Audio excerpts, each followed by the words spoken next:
2026 പലയിടത്തും നിയമസഭയിലേക്ക് തിരഞ്ഞെടുപ്പുകൾ നടന്നു. മെയ് 4-ാം തീയതി അതിൻ്റെ ഫലം വരാനിരിക്കെ വിവിധ തരം എക്സിറ്റ് പോളുകൾ പല ഇനം പ്രചരിക്കുകയുണ്ടായി.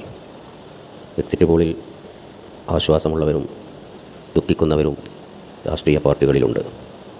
അതിരിക്കട്ടെ, നമുക്കിവിടെ പ്രതിപാദിക്കപ്പെടുന്നത് ഏത് എക്സിറ്റ് പോളുകളാണെങ്കിലും നമ്മുടെ ജനാധിപത്യ സംവിധാനം, ഇപ്പോഴുള്ള ഇലക്ഷൻ കമ്മീഷൻ ഉൾപ്പെടെ ഇന്ത്യ ഭരിച്ചുകൊണ്ടിരിക്കുന്ന ഫാസിസ്റ്റ് മനോഭാവമുള്ള NDA എന്ന് പറയുന്ന BJPയുടെ നേതൃത്വത്തിലുള്ള രാഷ്ട്രീയ പാർട്ടികൾ ധ്വംസിക്കപ്പെട്ടുകൊണ്ടിരിക്കുകയാണ്.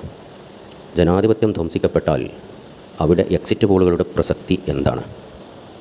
മറ്റൊന്ന്, ഇത്തരം എക്സിറ്റ് പോളുകൾ സമൂഹത്തിലും വോട്ടർമാരിലും വരുന്ന 90% വരുന്ന സാധാരണക്കാരെ ചെയ്യുന്ന വോട്ടിൽ 10% പോലുമില്ലാത്ത ഉയർന്ന ചിന്തകരും അതല്ലെങ്കിൽ എക്സിറ്റ് പോൾ നടത്തുന്നവരെ സ്വാധീനിക്കപ്പെടുന്നവരുമായ വ്യക്തിയിൽ നടത്തുന്ന എക്സിറ്റ് പോളുകൾ എങ്ങനെയാണ് അത് സത്യമാവുന്നത്? അപ്പോൾ ഈ എക്സിറ്റ് പോളിൻ്റെ പിന്നിൽ നടക്കുന്ന ജനാധിപത്യ ധ്വംസനം ഉണ്ട് എന്നുള്ളത് ഒരു സത്യമാണ്. അത് നടക്കുന്നു എന്നുള്ളതാണ്. ഏത് രാഷ്ട്രീയ പാർട്ടി അവരുടെ ആളുകളെ ഉപയോഗിച്ച്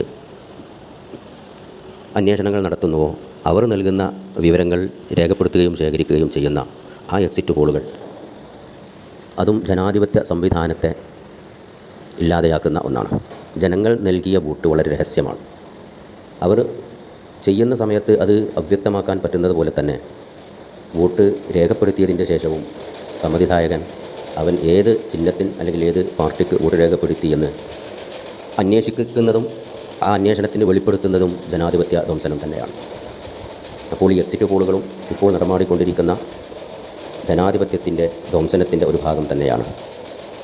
അതോടൊപ്പം നമ്മൾ ശ്രദ്ധിക്കേണ്ടത്, ഈ എക്സിറ്റ് പോളുകളെല്ലാം സ്ട്രോങ് റൂമുകൾ തുറക്കപ്പെടുമ്പോൾ, സ്ട്രോങ് റൂമുകൾക്കെതിരെ സമരം നടത്തപ്പെടുമ്പോൾ, ഏറ്റവും വിശ്വസനീയമായ ജനാധിപത്യത്തിൻ്റെ പ്രധാന ഭാഗമായ ഇലക്ഷൻ കമ്മീഷനെ ചോദ്യം ചെയ്യപ്പെടേണ്ടുന്ന അവസ്ഥകൾ വരുമ്പോൾ ഏതെങ്കിലും ഒരു പാർട്ടിയുടെ ഇംഗിതത്തിന് വഴങ്ങിക്കൊണ്ടാണ് എക്സിറ്റ് പോളുകൾ വരുന്നത് എന്നുള്ള യാഥാർത്ഥ്യം നമുക്കൊരിക്കലും വിസ്മരിക്കാവതല്ല.